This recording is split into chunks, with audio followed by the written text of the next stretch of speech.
Hallelujah. Thank you, Lord Jesus, for a new day. It's Monday morning here in Houston, Texas. Praise the Lord. Sa panibagong umaga na naman. Hallelujah. Salamat sa Diyos sa kanyang kabutihan. At ako'y maagang nakapag-umpisa. Thank you, Jesus. Hallelujah. Yes, Lord Jesus. Salamat po sa iyong kabutihan. Salamat dahil ikaw ang Diyos na buhay. Ikaw ang Diyos na puno ng kaawaan. Hallelujah, Lord. Bigyan mo kami ng pusong undivided heart. Yung pusong buong maniniwala sa iyo sa lahat ng aming sitwasyon sa buhay. Oh, hallelujah. Hallelujah. Thank you, Jesus. Thank you, Jesus, sa iyong kabutihan, Lord. Inataas ka namin, Panginoong Hesus. Walang ibang nararapat na sambahin, kundi ikaw lamang, Panginoong Hesus. Hallelujah. We praise your name. We glorify your name. Ang batayan ng ating pananampalataya, John 3:16, For God so loved the world that He gave His only begotten Son, that whosoever believe in Him will not perish but have everlasting life. Hallelujah, Jesus. So, ano ang sinasabi sa salita ng Diyos? Happy moments, praise God. Difficult moments, seek God. Quiet moments, worship God. Painful moments, trust God. Every moment, thank God. Hallelujah. Hallelujah. Hallelujah. Thank you, Jesus. Ayan. So, maaga tayo ngayon para maaga din tayong matapos. Dahil may trabaho nga si Tita Bets. So, kailangan nating maging maaga. Shout out sa ating lahat. Ngayon ay Monday morning dito sa Houston, Texas. So, magpuri na tayo sa Panginoon. Tawagin na ninyo ang iba na upang sila ay makarating ng maaga.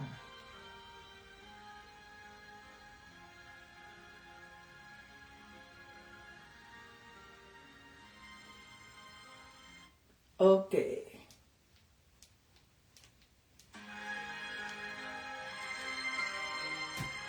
Puri tayo sa Diyos.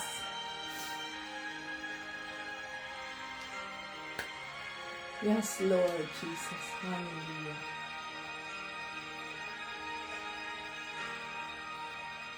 Pagising sa umaga, kay ganda, kay ganda, kay ganda ng mundong ginawa niya.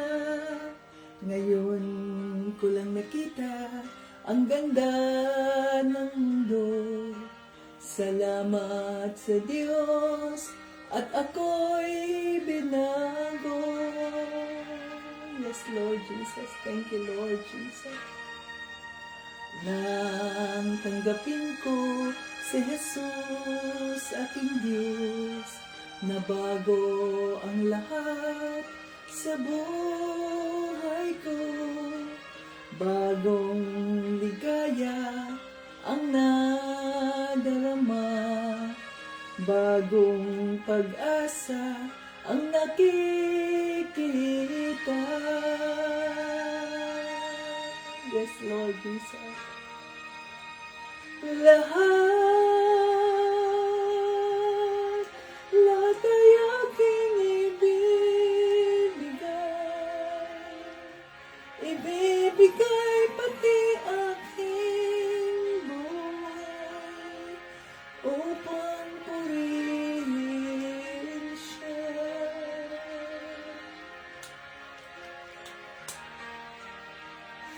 Lahat ay aking ibibigay pati aking buhay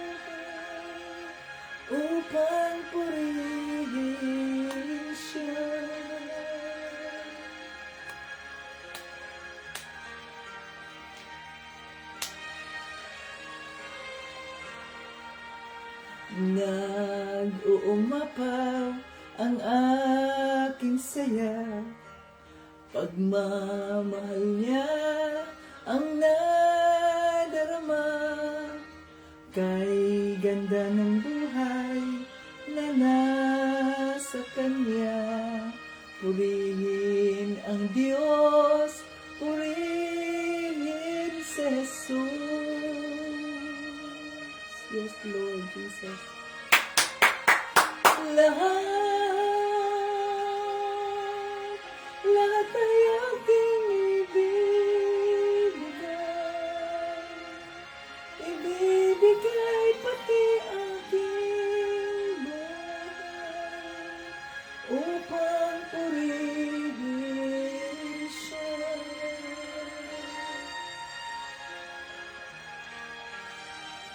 Lahat ay aking ibibigay pati aking buhay, upang purihin siya.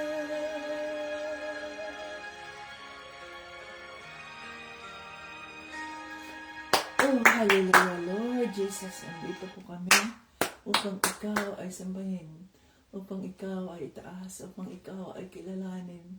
Father God, in the name of Jesus, sa pangalan ng banal na Espiritu, maraming salamat at kami ay nandito na naman upang makinig sa iyong mga salita, upang patuloy naming i-exercise, i-practice ang aming mga pananiwala sa iyo, Panginoong Kristo, upang patuloy naming sanayin ang aming mga sarili, ang aming mga isipan, ang aming mga puso na makinig, na paniwalaan ang iyong mga salita, Panginoong Kristo. Oh, hallelujah, oh, hallelujah. Yes, Lord.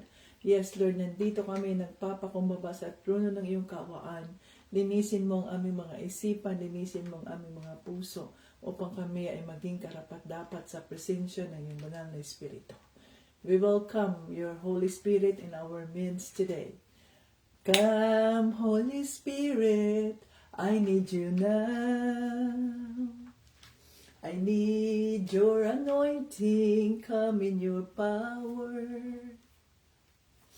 I love you, Holy Spirit, you captivated my soul, and every day I learn to love you more. Come, Holy Spirit, I need you now. I need your anointing, come in your power. I love you, Holy Spirit, you captivated my soul, and every day I learn to love you more. I'm reaching for your heart, you hold my life in your hands, drawing me closer to you. I feel your power renewed. Nothing compares to this place where I could see you face to face.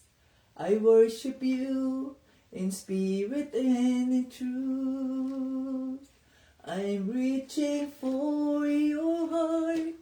You hold my life in your hands, drawing me closer to you. I feel your power renewed.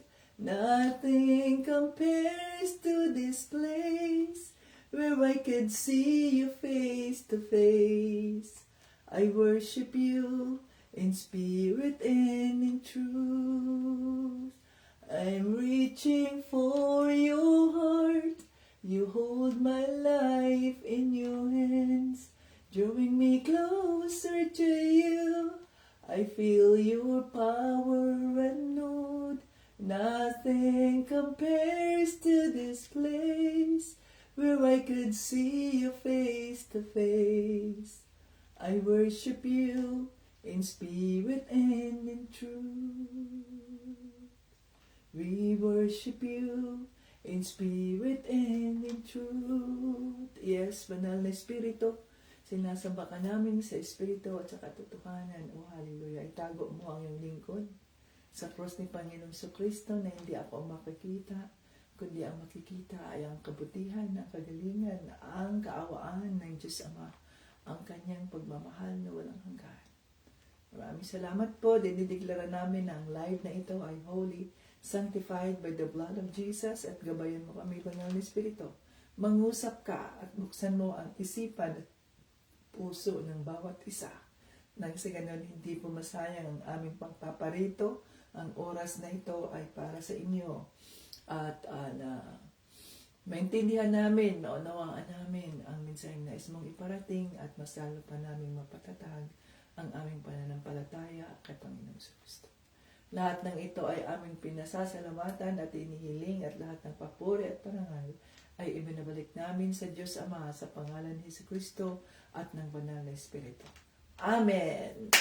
Hallelujah! Yako! Maaga tayo. Salamat sa Diyos. At ako ay sinasabi ko sa banal na Espiritu, banal na Espiritu, speed me up para hindi ako palaging late sa ating Bible study. Kaya ginising na niya ako ng maaga at gising na at ayusin mo na yung sarili mo para hindi ka malate. Yes, Holy Spirit.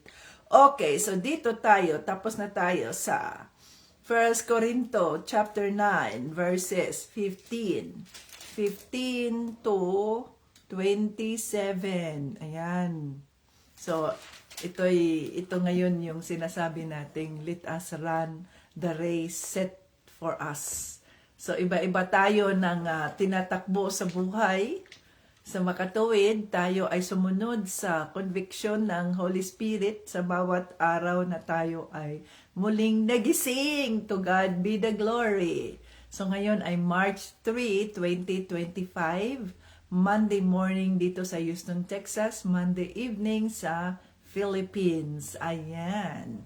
At welcome Facebook viewers, Facebook joiners, at YouTube viewers all over the world. God bless us all. Jesus loves us. Okay, so nung nakaraang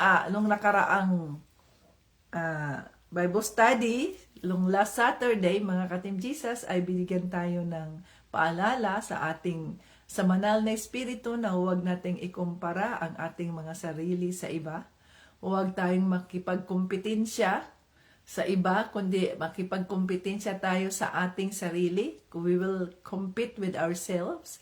Na kung naging okay ang ginawa natin kahapon, ay gawin pa nating mas mabuti hanggang sa tayo ay mag-excel for the glory of God at makamit natin yung gantimpala na inilaan para sa atin mula sa ating Panginoong Kristo. So, ang ating mga ugali, ang ating mga kilos, ang ating pananalita ay will be Christ-like. So, at may ipinapaalala sa atin ang banal na Espiritu kung tayo, mga ka-Team Jesus, ay totoong mananampalataya ni Panginoong Kristo, hindi tayo pwedeng mag-delay sa ating water baptism. Anong ginawa ng isang Enoch? Naalala ninyo yung isang Enoch na nandoon sa Romans, yun. Yung sino ba yun, si Timothy ba yun o si Pablo ba yung nag-share sa Word of God ng salvation sa Enoch? Isang Enoch na pagmamay-ari ng isang hari. Anong sabi ng Enoch? Habang sila ay naglalakbay, ay nakinig siya sa salita ng Diyos, at pagkatapos nun ay nakinig siya at tinanggap niya ang salita ng Diyos, yung inihayag ni Pablo or ni Timothy. Ayun. At katapos nakakita sila ng water, ng ilog. Ang sabi ng Enoch, oh, my water, can I be baptized there? So yes. So agad nagbabaptismo itong si Enoch nang marinig niya, nang tumanggap siya sa salita ng Diyos, nang tinanggap niya si Panginoong Kristo. Agad-agad siyang nagbabaptismo. Huwag kayong maghintay kung ano ang schedule ng church. Kayo ang mag-request Kayo, pamilya ninyo ang mag-request. O kung sino pa yung dyan sa pamilya ninyo na alam na ang katotohanan at ipaliwanag ninyo, gusto mo bang magpabaptismo in water? You have to grab the privilege na kayo ay buhay pa, tayo ay buhay pa. Hindi natin pwedeng isang tabi ang baptism of water. That is important. Kaya kayo dyan, mga Team Jesus members, wala kayong privilege hanggat hindi nyo magawa ang nararapat bilang mga disipulo o apostolis ni Kristo. Hindi natin yan pinapabukas ang baptism. Halimbawa ako nung ako'y na born again Christian, nagpa-schedule ako kaagad. Ilang buwan lang nung ako man na born again Christian at nagpabaptismo kaagad ako. Hindi pwedeng isang tabi mo yan o kaya patagalin mo yan kung kailan mo lang gusto. No, you have to request that. I-request ninyo yan sa church. Ako, pamilya ko, ganyan. No, huwag mong hintayin na kung kailan ang schedule. Paano kung walang schedule ang church? Paano kung ang church na pinuntahan ninyo ay hindi naman siya Bible believing at may sarili silang doktrina na para sa kanila ay hindi mahalaga ang baptism of water. So you have to ask the Holy Spirit kung kayo ba ay talagang para dyan sa church na yan. Kung if they deny your request na magpabaptismo, something is wrong with your church. Okay, with the church that you are attending. Ayan, kasi ang mga church, matutuwa ngayon na may isang gustong magpabaptismo sa tubig. Okay, so dito na tayo sa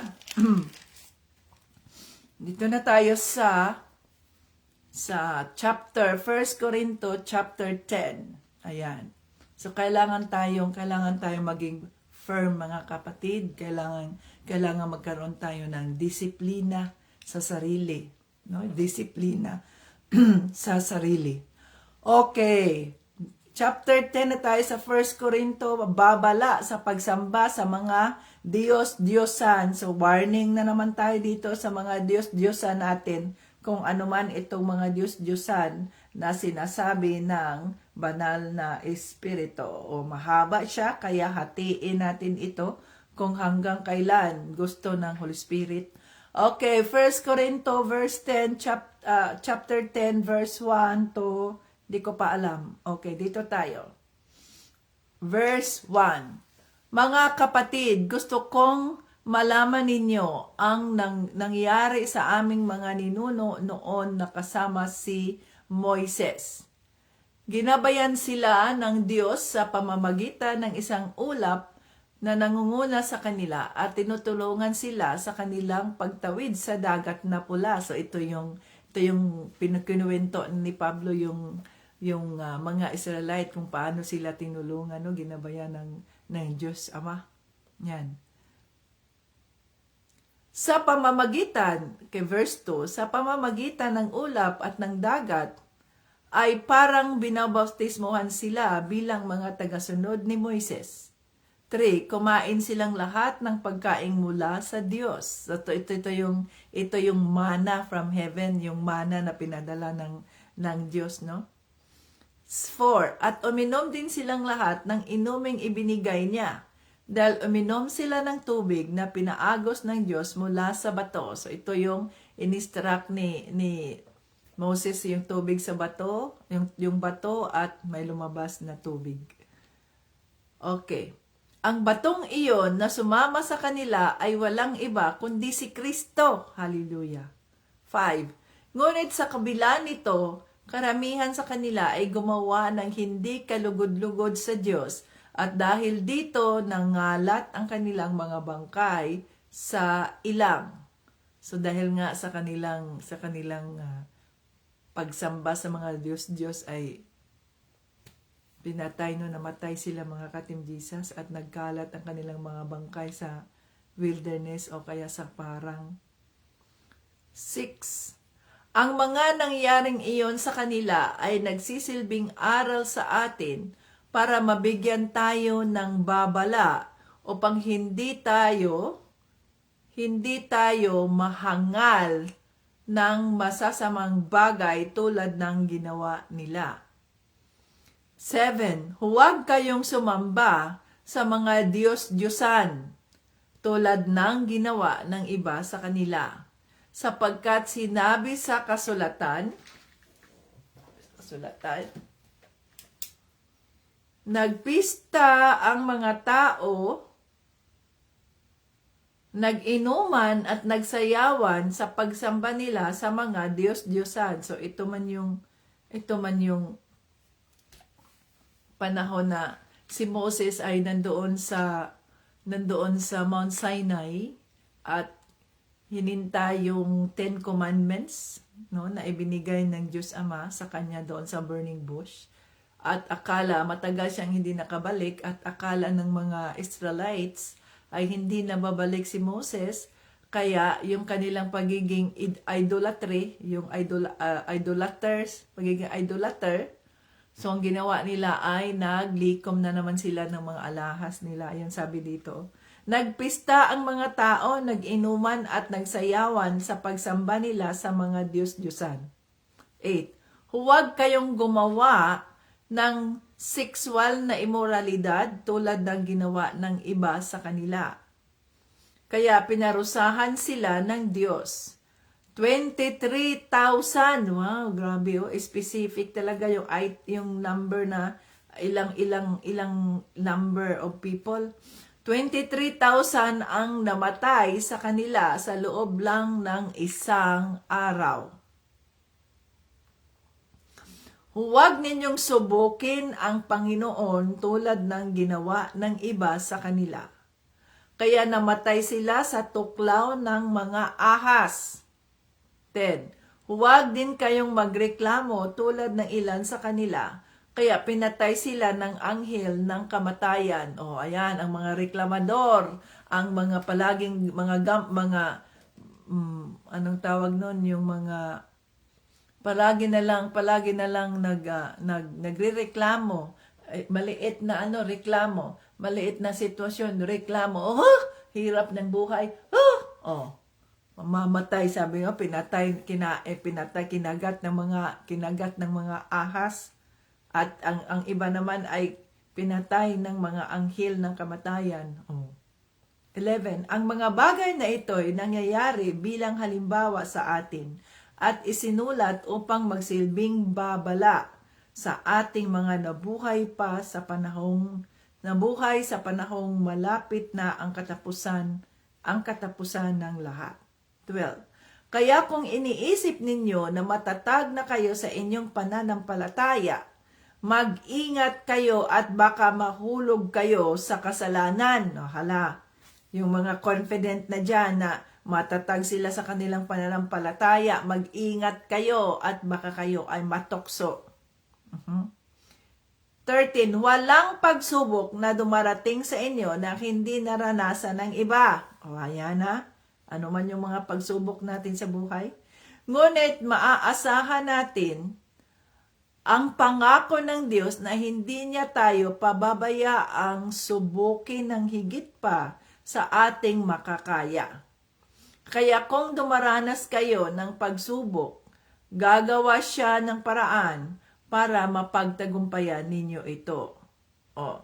So hanggang dito lang muna tayo, mga minamahal. Dito lang tayo sa 1 Corinto chapter 10 verses 1 to asa na ito siya? 1 to 13. No. Hanggang doon lang tayo, 1 to 13. Ngayon ay 3, 20, 3 pala tayo ngayon. 25. Okay, March 3, 2025. Salamat, Holy Spirit, sa mga salita. Gabayan mo kami na maintindihan namin ang mensaheng nais mong iparating. In Jesus' name, Amen. Okay, sa pag-usapan natin ang mensaheng nais iparating ng banal na Espiritu. So, andito, ang sinasabi niya dito, mga babala sa ating mga Diyos-Diyos. So, sa panahon ni Moses, yun yung time na pinaalala at kinuwento ni Pablo yung time na kung saan ay kahit wala siya nung mga panahon na yun, no? Pero yung ang Holy Spirit ang gumabay sa kanya at kung ano man yung kanyang narinig mula doon sa lumang tipan o kanyang natutunan sa lumang tipan ay ibinahagi niya sa mga hintil, at ito ay isa sa mga ibinahagi niya yung katapatan ng Diyos Ama sa kanyang people, no? Sa kanyang mga minahal na nasod o na bansa, ang bansang Israel. Okay. So yun na sila nung sila ay nakalaya na mula sa kamay ni Pharaoh, ay pag sa umaga nandoon yung ulap na nag-iingat sa kanila para sa ganoon, nagtatakip sa kanila para sa ganoon ay hindi sila mainitan. Sa gabi naman ay nandoon yung fire ng ating Panginoong Diyos Ama. Ang fire ang parang nag-guard, no? Sa kanila para sa ganoon doon sa kaparangan ay hindi sila kakainin ng mga wild animals o ng mga lubo at kung ano pa mang mga hayop. Kaya yun, no? At sa pamamagitan din doon ng sitwasyon na yun, doon nahati ang Red Sea na kung saan ay nakatawid sila. At doon din nangyari yung mga milagro ng ating Diyos Ama na kung saan nagpababa siya ng pagkain sa araw-araw. So yung pagkain na yun, yung mana, ay hindi nila pwedeng sabihin nating i-save for the next day, dahil pag sinave nila yun for the next day ay inaamag na siya, hindi na siya makain. Kaya everyday ay sariwang mana ang ibinibigay ng Diyos Ama para sa kanila. At kung sila naman ay nagreklamo sila tungkol sa puro na lang mana ang kanilang kinakain, nakakasawa. Gusto naman nila ng meat. Kaya ang ginawa naman ng Diyos Ama ay pinarating yung maraming mga ibon, yung quail. Yan, maraming quail ang dumating, kaya nag-ihaw sila, nagpista sila sa dami ng mga meat, ng karne. Pero hindi pa rin sila natuto, nagreklamo pa rin. Ayan, wala na daw silang tubig doon sa disyerto. Mamamatay na sila kasi wala ng tubig, walang well na nakita. So, anong ginawa? Sinabi naman ni Moses, nagreklamo si Moses doon, Father, sabi niya, God Almighty, anong gagawin ko dito sa mga taong ito na mga reklamador? Sa halip na maging mapagkumbaba at humingi, no, sa Diyos Ama at magpasalamat sa lahat ng sitwasyon ng buhay. Ayan, sa bawat sitwasyon, reklamo. Sa bawat sitwasyon, reklamo. So, puro reklamo. So, nagreklamo na naman dahil wala na daw silang tubig, mamamatay na daw sila. Ganon ba yung mga sitwasyon natin sa buhay ba na sa akala natin ay kaya nating tayo-tayo lang ang humaharap sa ating mga problema. Sa halip na tayo ay magpuri sa Diyos, sa halip na ang sabi doon sa aking morning devotion ay give me an undivided heart. Yun si David, no? Undivided heart, na ibig sabihin nun ay ang mag-focus tayo sa ating pananampalataya kay Kristo. Kahit ano pa man ang sitwasyon natin, magtiwala tayo sa Kanya, magpuri tayo sa Kanya, magsamba tayo sa Kanya. Ganun, no? Ganun dapat ang gawin natin. Undivided heart. Ibig sabihin nun, wala tayong pangamba, wala tayong pagdadalawang isip or doubt na gawin ng Diyos ang mga bagay na Kanyang ipinangako. Naisip nila, wala na kaming tubig, mamamatay na kami dito sa parang kasi walang tubig, ganito, ganyan. Nandun na naman, reklamo na naman sila kay Moses, kaya sinabi ng God the Father, okay, i-touch mo lang yung bato. Yung bato ba? sa kanyang tungkod. Nang sa ganoon ay lumabas ang tubig. Pero dahil nagalit na rin si Moses, hindi niya napigilan ang kanyang inis at ang kanyang galit doon sa mga Israelites na pagod na siya sa palaging pagrereklamo, no? Sa halip na thank you Lord for everything. So ang ginawa ni Moses dahil nainis siya sa mga Israelites, pak! In-struck niya yung bato. Hindi man yun ang sinabi ng Diyos Ama. Iganon mo lang, simple lang, ganon mo lang, itouch mo lang yung bato. Nainis siya, hinampas niya yung bato. At paghampas niya sa bato, sa pamamagitan ng kanyang tungkod, ay lumabas ang tubig. At ang tubig na yun ang nagpapawala sa kanilang mga kauhawan.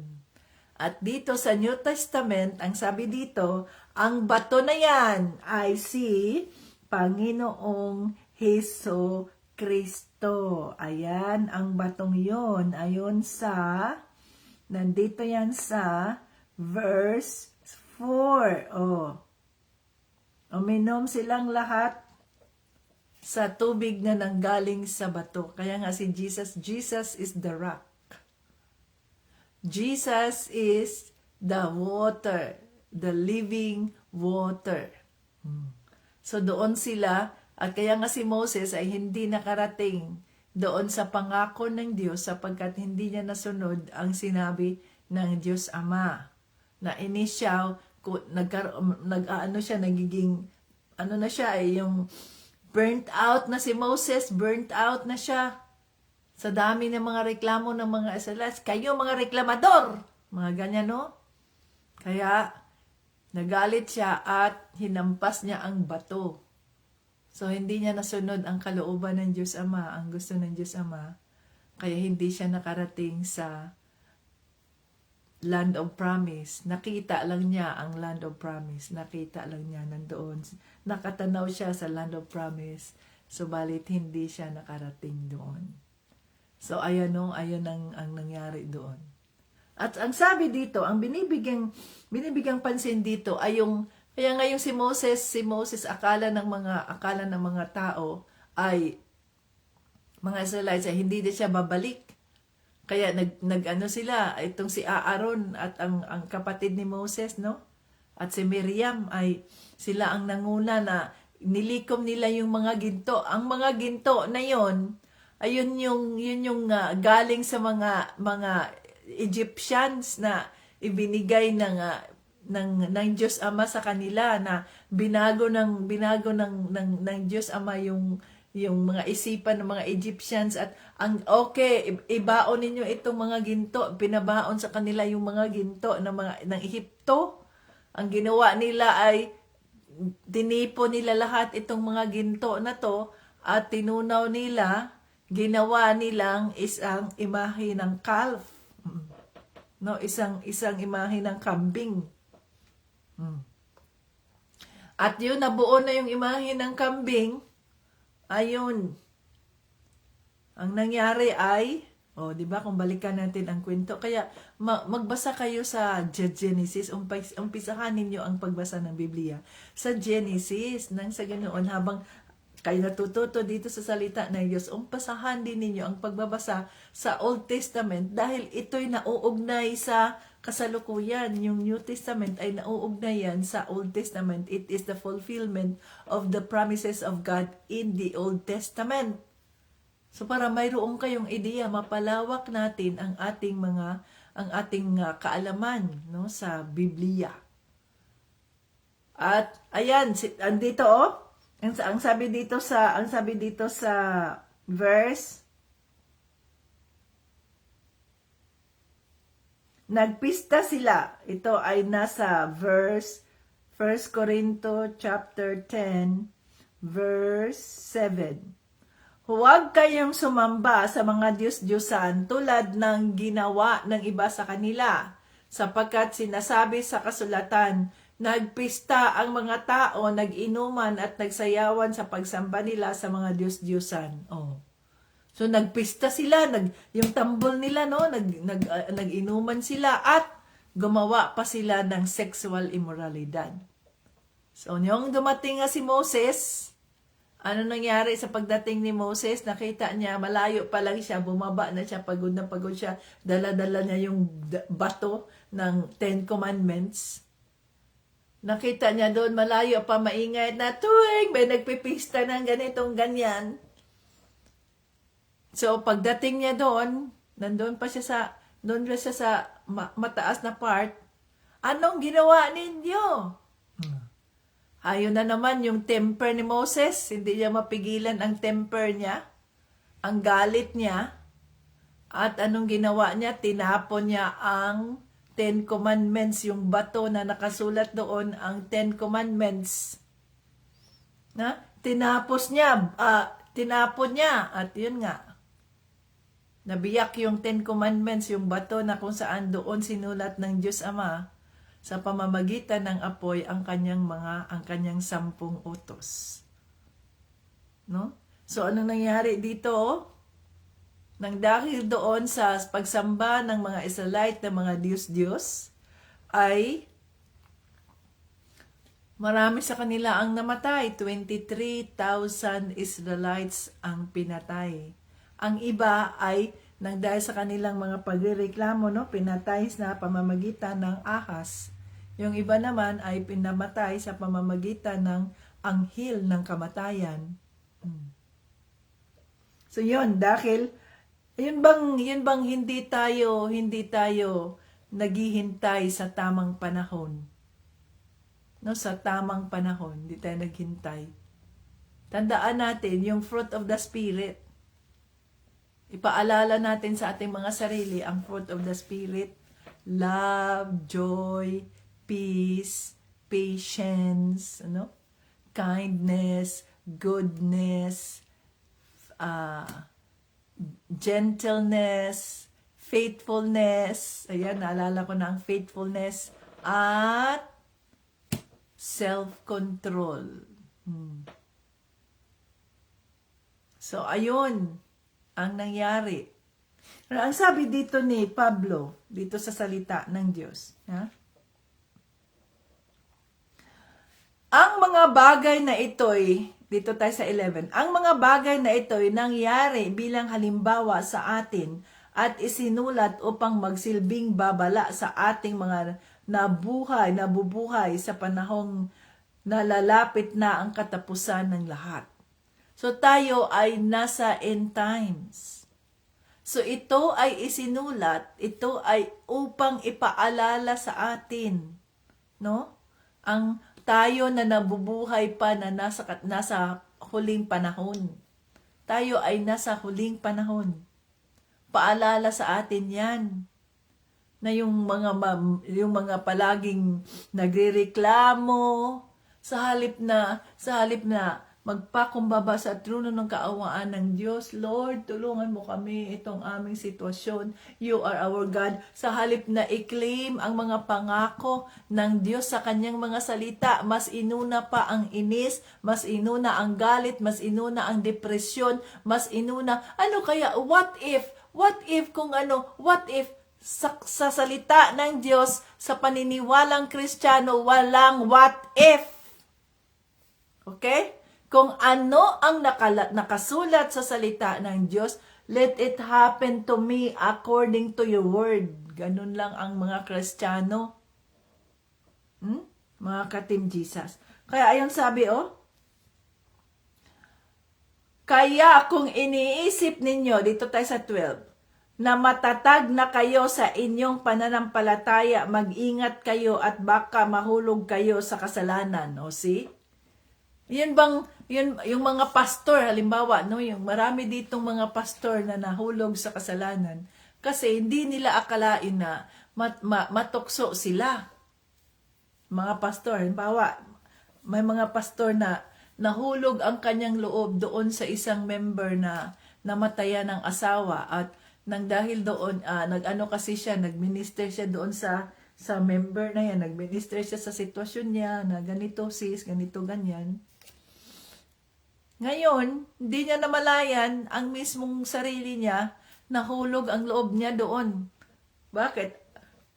Confident ang pastor na, ay hindi ako matukso, pastor na ako, ganito, ganyan, malapit ako sa Diyos. O, ang sabi dito, kaya kung inisip ninyo na matatag na kayo sa inyong pananampalataya, na mag-ingat. So, yung discernment ng Holy Spirit, paano na natin yan yung magbibigay na yan sa atin ng babala. Oops, ingat, dahil may tukso dyan. Tapos, sa atin, ay, hindi ako matutukso kasi matatag ang aking pananampalataya kay Kristo. Mas lalo tayong mag-iingat dahil ang mga tukso ay mas lalong lumalapit sa atin kapag tayo ay malapit sa Diyos.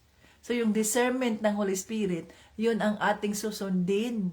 May babala dyan. Huwag ka nang pumunta dyan dahil matukso ka dyan. Mahulog ka dyan sa tukso. Pumunta ka pa rin. Ngayon, natukso ka, sisihin mo ang Diyos. No, hindi mo sisihin ang Diyos. Sisihin mo sarili mo. Kasi hindi ka nakinig sa sinabi ng banal na Espiritu.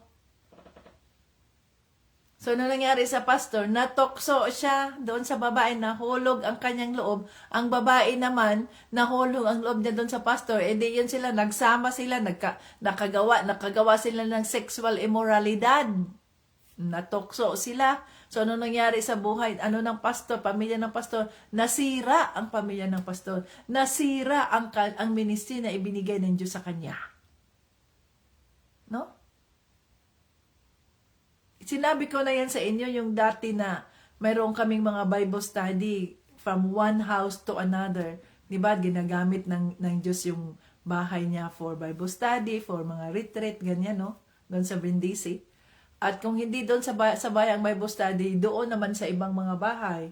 Si Tito Brian, Friday evening yun Most of the time, si Tito Brian ay gabi na yan siya dumarating, no? Yung hindi siya matagal siyang depende sa mga pasyente niya, kaya ang oras niya ay hindi ko alam kung kailan siya uuwi o kailan niya ako makuha para maka-join kami sa Bible study.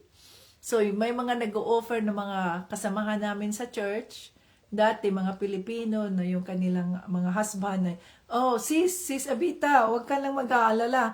Ako na susundo sa iyo, ganito, ganyan. No? Ang sinabi ko talaga, ang Holy Spirit ay nagsasabi, no. Kasi temptation yan. Time will come, matukso kayong dalawa. Kasi nga, magkaroon kayo ng usapan, every week kayo magkikita, magsusundo. So, mangyayari ang mga ganun. Kaya ang sabi ko, no, thank you. Thank you for the offer, but no thanks. It's okay. So, ganun, no? As early as possible na matanggihan mo ang mga tukso na yan, no. Kaya sinasabi ko rin kay Tito Brian, mahal ko, ganito, ganyan, but no. The Holy Spirit said no. Because it will be a temptation to you. So isipin mo, wala naman akong iniisip na masama. Ikaw talaga, sama ng iniisip mo. Ikaw talaga, hindi ako nag-isip ng ganyan. Wala, sino ba ang mag-isip ng masama? Ang iyong intention ay mabuti naman. Wala kang iniisip na ganitong mangyayari. Subalit, ang demonyo ay nandyan. No? Tukso yan. Kaya umiwas na tayo habang may pagkakataon pa. O ngayon, ang sabi dito sa salita ng Diyos.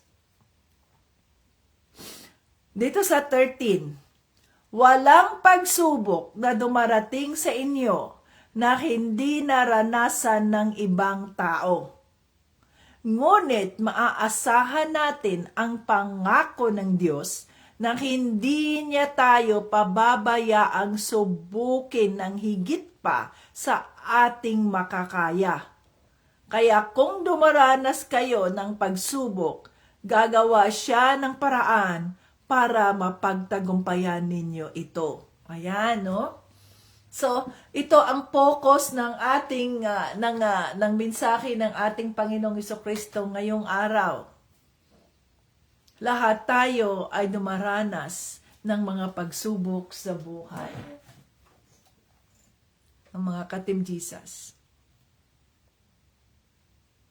Walang taong hindi nakakaranas ng mga pagsubok sa buhay. Lahat ay nakakaranas. Lahat. Walang exempted. Walang exempted.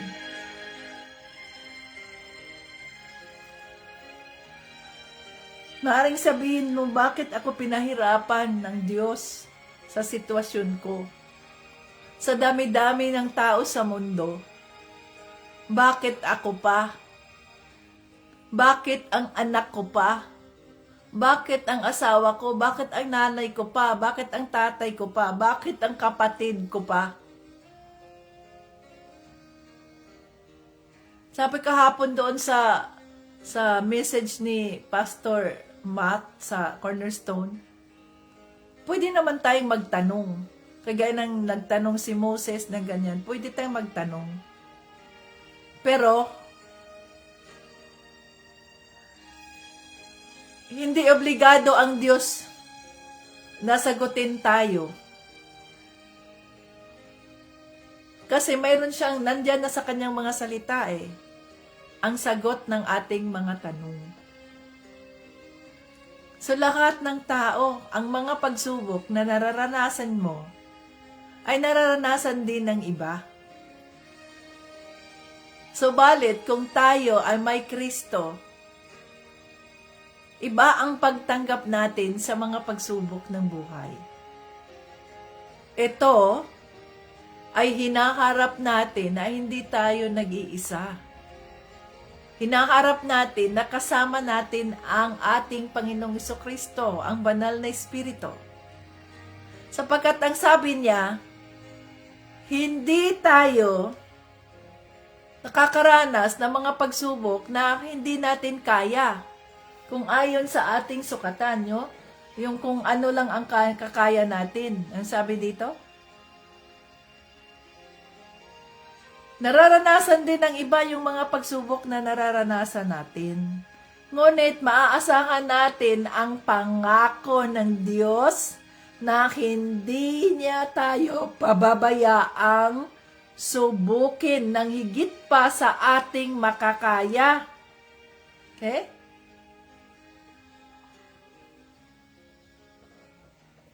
Higit pa sa ating makakaya, sa makatuwid, gaano man kahirap yung karanasan na yan, gaano man ka parang hindi ko na kaya to. Kaya mo yan, kaya natin yan, sapagkat hindi tayo, ayon sa salita ng Diyos, hindi tayo bibigyan ng mga pagsubok na hindi natin kaya. Kaya lang, ang nangyayari sa atin, ignorante tayo sa salita ng Diyos. Wala tayong alam sa salita ng Diyos. Sa halip na magsubsob tayo sa kanyang salita, sa halip na magpuri tayo, kaya nga undivided heart, puso na hindi nagdadalawang isip sa kanya, puso na walang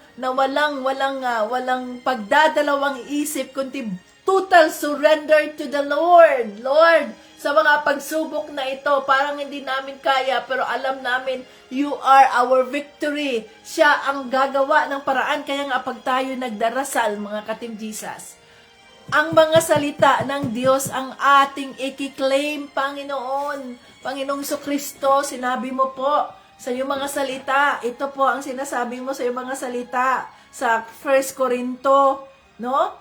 1 Corinto chapter 10 verses 13. Ang sabi mo sa iyong mga salita, walang pagsubok na ibinigay mo na hindi ko kaya yung kung ano ang sukat mo, yun lang ang ibibigay. Kung ano yung kaya mo, yun lang ang ibibigay ng Diyos. Sa halip na tayo ay palaging nandiyan ang iiyak-iyak dyan sa Facebook, "Ay, Diyos ko, tulungan mo ako, Lord. Anong sitwasyon kong ganito?" Ito ang salita ng Diyos.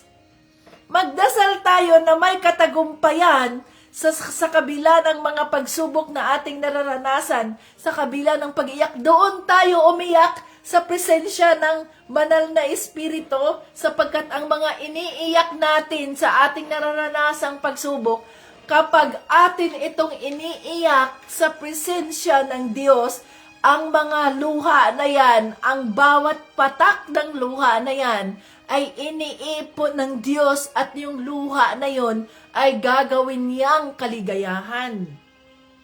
Those tears, He will turn into joy. Kung tayo ay umiiyak sa presensya ng Diyos at hindi tayo umiiyak sa social media. Kayo, mga ka-Team Jesus, kayo na may alam sa salita ng Diyos. Kayo ang magministeryo sa mga pamilya ninyo. Kayo ang nakakaalam sa sitwasyon nila eh. Nakikita ninyo dyan kung anong mga pinupopost nilang mga di ko na kaya to, Diyos ko. Ikaw na may Diyos at alam mo ang salita ng Diyos, ikaw obligasyon mo yan, pamilya mo yan. Kapatid mo, tatay mo, nanay mo, sino pa man, kaugnay ng pamilya mo, turuan mo sila, ibahagi mo, i-comfort mo sila, ibahagi mo ang salita ng Diyos, walang pagsubok na ibinigay ang Diyos sa atin na hindi natin makakaya, na ayon lang sa makakaya natin. Paniwalaan natin ang kanyang mga pangako. Manahimik tayo sa social media. Huwag kayong mag-ingay sa social media. Hindi kailangan ng Diyos yung magpagpapapansin ninyo. Pagpapapansin natin sa social media, hindi niyan kailangan ng Diyos. Ang kailangan niya, tayo, magpapapansin tayo sa kanyang presensya. Kung totoong naniniwala tayo sa Diyos, kung totoong may Kristo tayo sa mga puso natin, kung naniniwala tayo sa kanyang banal na Espiritu na nandito palagi sa ating mga sarili, sa mga buhay natin, mga puso natin, doon tayo magwala sa presensya ng Diyos, doon tayo mag-iyak nang sa ganoon, nandoon ang comfort ng Diyos. Anong sabi niya Anong sabi niya? Kaya kung dumaranas kayo ng pagsubok, gagawa siya ng paraan para mapagtagumpayan ninyo ito. Kung dumaranas tayo ng mga pagsubok, gagawa siya ng paraan upang mapagtagumpayan natin ito. Maaring ang hinihiling natin ay hindi man nangyayari, yung ating prayer na healing or what. Sapagkat kung ano man ang kalooban ng Diyos, yun ang nasusunod.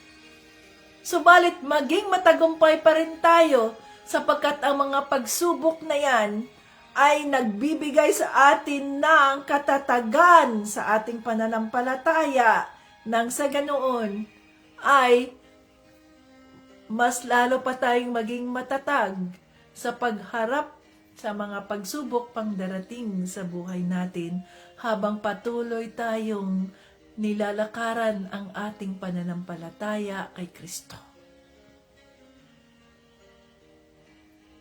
Huwag tayong mag-ingay sa social media.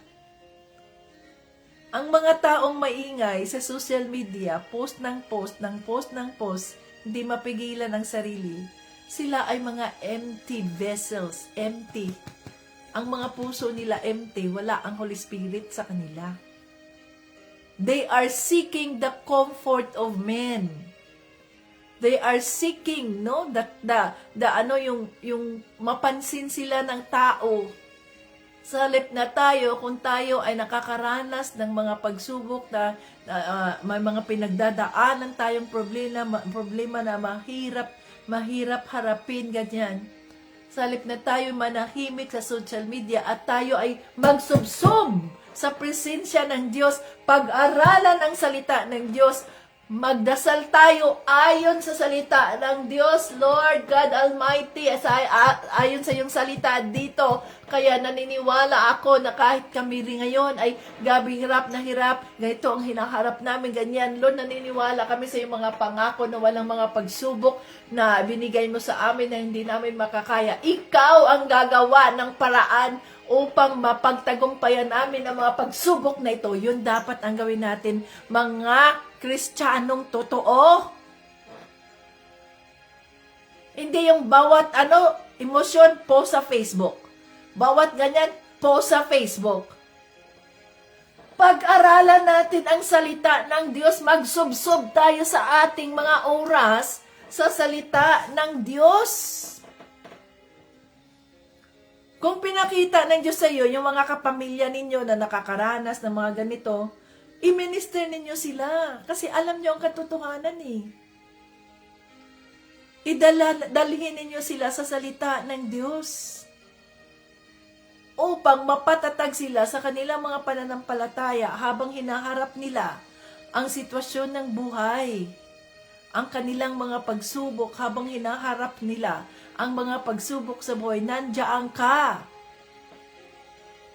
Magpagamit ka sa Diyos. Hindi yung sarili mo lang ang iyong natutunan, sarili lang. Magpagamit ka.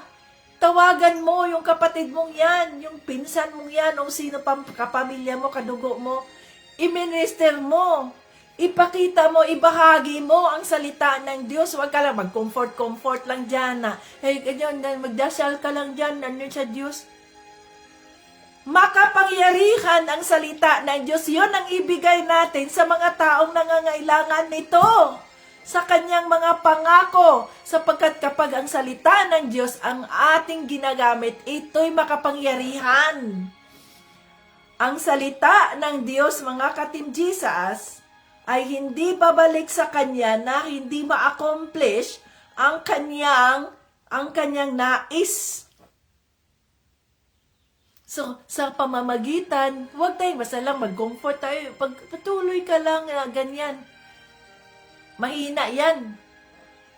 Pero pag ang ginamit mo ay ang salita ng Diyos, ikaw mismo, ikaw magpatutuo sa kabutihan ng Diyos, ang salita ng Diyos ang iyong pinanghahawakan. Ang mga pangako ng Diyos ang iyong pinanghahawakan. Yan ang makapangyarihan, hindi ang salita mo, kundi ang salita ng Diyos sa pangalan ni Jesucristo ang makapangyarihan at siyang magpabago sa buhay ng isang tao, hindi sa iyo. Itong mga salita ng Diyos, i-meditate mo. Pag may pinakita ang Diyos sa iyo, na lalo na relative mo nagkakaganyan, i-ministeryo mo, humingi ka sa banal na Espiritu, may burden ako sa aking pinsan na yan, kapatid na yan, or what, may burden ako. Ituruan mo ako, anong salita mo ang gusto mong ibahagi ko sa kanya na akma doon sa kanyang sitwasyon, nang sa ganoon ay ma-encourage siya, ma-comfort siya.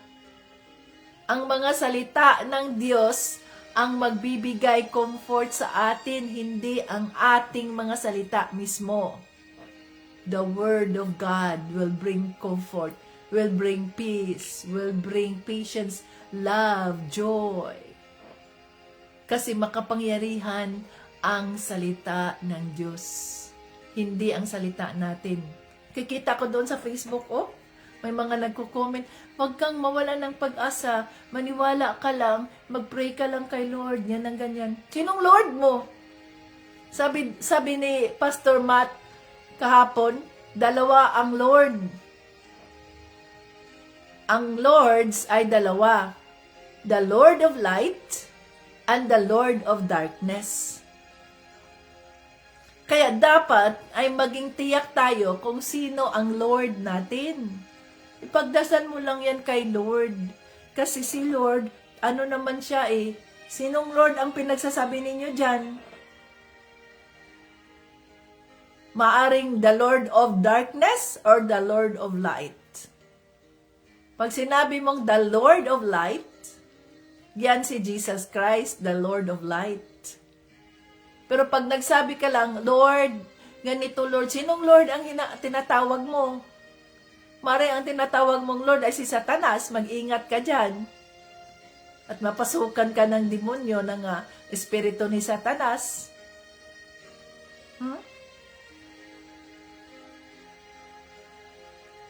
The Lord of Light is Jesus Christ. Kaya kami, pag linggo, walang mga post, nagpo-post ako sa linggo, mga word of God talaga yan, vitamin for the soul, yung ano sa katawan natin, yun ang mga posting ko. At buong araw yan, nagsusubsob kami sa salita ng Diyos, nakikinig sa mga sermon. Hanggang gabi pa yan, nakikinig pa rin, nagpupuri pa rin. sa mga sermon, no? Sa mga pagpupuri sa Diyos. Kailangan nating kumain ng salita ng Diyos upang habang tayo ay humaharap sa mga pagsubok natin sa buhay, no? Ay mapagtagumpayan natin ito dahil yon ang sinabi ng Diyos, pangako ng Diyos yan. Kung mga ignorante tayo sa mga salita ng Diyos, wala. Mahina ang ating encouragement sa ating kapwa, mahina. Dahil, salita lang natin yun eh. Pero kapag ang gagamitin natin ay ang salita ng Diyos, sinabi ng salita ng Diyos is dito sa 1 Corinthians chapter 10 verses 13. Sumula sa pangako na yan, ibig sabihin nung gaano man kahirap ang sitwasyon mo ngayon, gaano man kalaki ang pagsubok ng buhay mo ngayon, magpagtatagampayan mo yan. Dahil hindi siya nagbibigay ng mga pagsubok na hindi mo makakaya.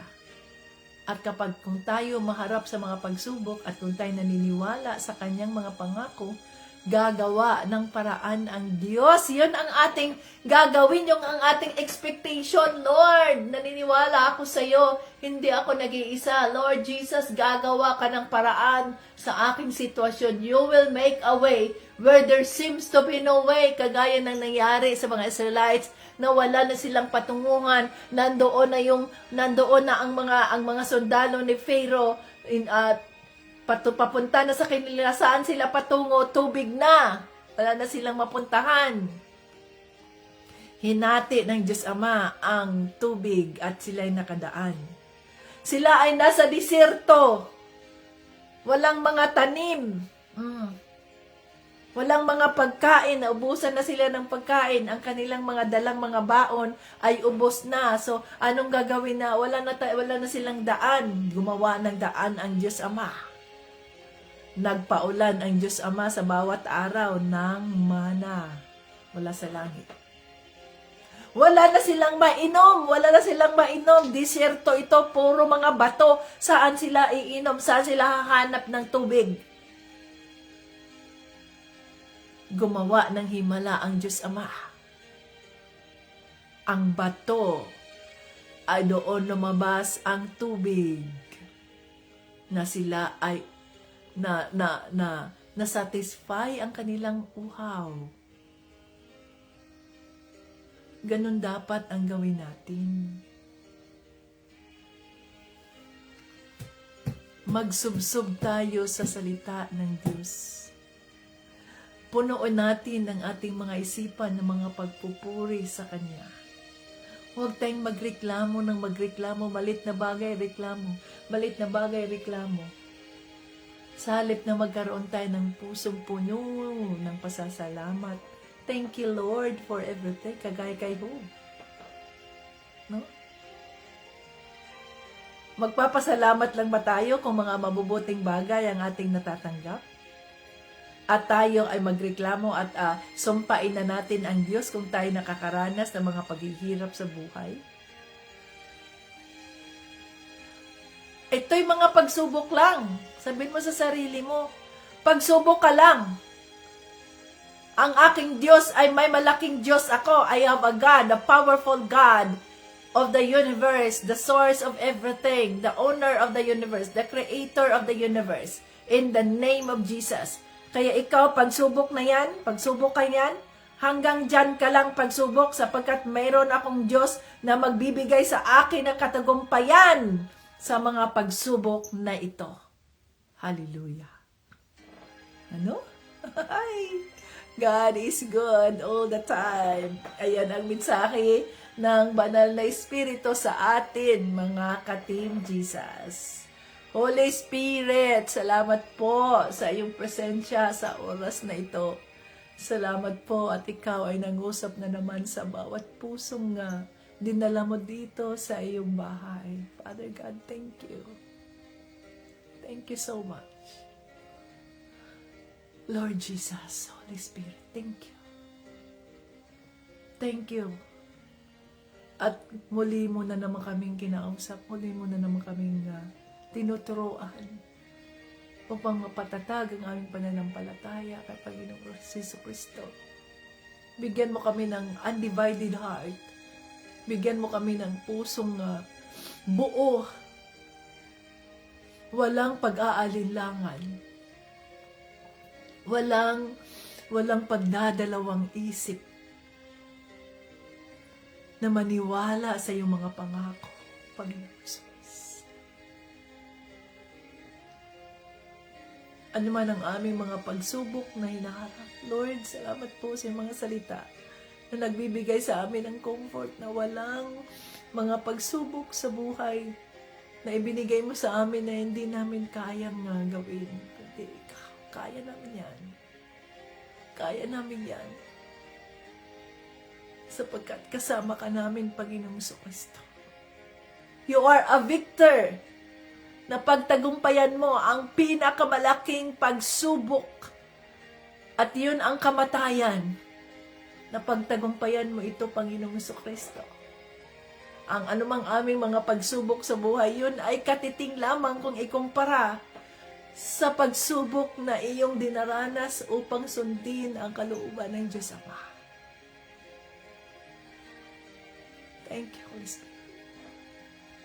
Thank you po sa pag-unawa na inyong ibinigay sa amin. Thank you po at natutunan namin ang mga salita ng Diyos. O hallelujah.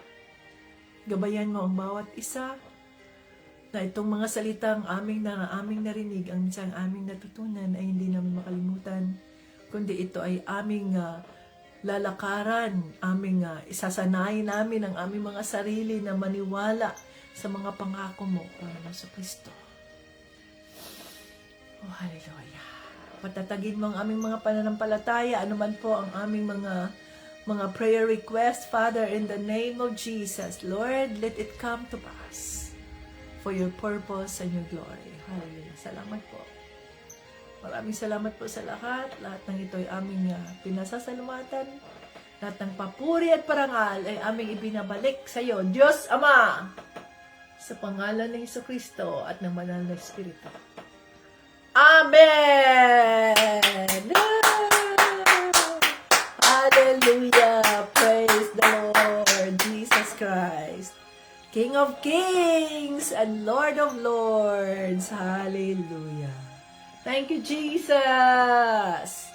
Woo! Ayan, mga ka-Team Jesus. So, sino ngayon ang na-rebuke? Rebuke is real, lalo na sa mga reklamador. Salamat sa Diyos at hindi tayo pinatay ng ahas, kinagat ng ahas, o kaya pinatay ng anghel ng kamatayan dahil sa ating pagrereklamo.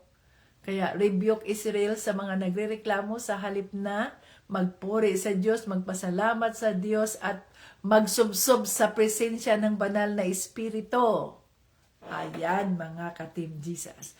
By the way, pinakita sa akin ng banal na Espiritu kahapon ng umaga, Sunday early morning, si Jerome. Si Jerome ang pinakita ng banal na Espiritu, Sharon. Kaya si Jerome Sharon, may comment doon, isama mo yun doon sa February Sharon. Sa February 28, ang ipinakita ng banal na Espiritu ay ang reflection ni Jerome. Kaya siya ay mayroong 200 pesos siya. Idagdag mo yun doon sa mga napili na reflection siya. At i-send mo sa akin para ma-post ko yung mga nakuha mo na yun. Kung mayroon ka ng mga nakuha dyan ng mga total sa bawat category. At ano ba yun? Si Tita Jane doon sa March 1, yun dapat ang gawin ninyo ba? Itong ating live, di ba? Sinishare ninyo yan, no? Ang live natin. Tapos gagawa kayo ng inyong mga reflections na dyan at kinakopy nyo. Dito nyo nilalagay sa live, tapos ikaka-copy-paste nyo yan doon sa YouTube at i-copy-paste mo rin yan. Itong live natin, i-edit mo yung live natin at ilagay mo yung reflection mo. Nakita ko abang nag-i-scan ako sa umaga, nakita ko yung sharing ni Tita Jane at nandoon ang kanyang reflection. Nabasa ko ang haba-haba At ang sabi ng Holy Spirit ay, ito ang anuhin mo, ito ang bigyan mo yan ng, ito ang piliin mong reflection sa March 1. Kaya lang, Tita Jane ay hindi ko nakita, ni-replay ko yung March 1 na Bible study, hindi ko nakita ang iyong doon, ang iyong ang iyong reflection.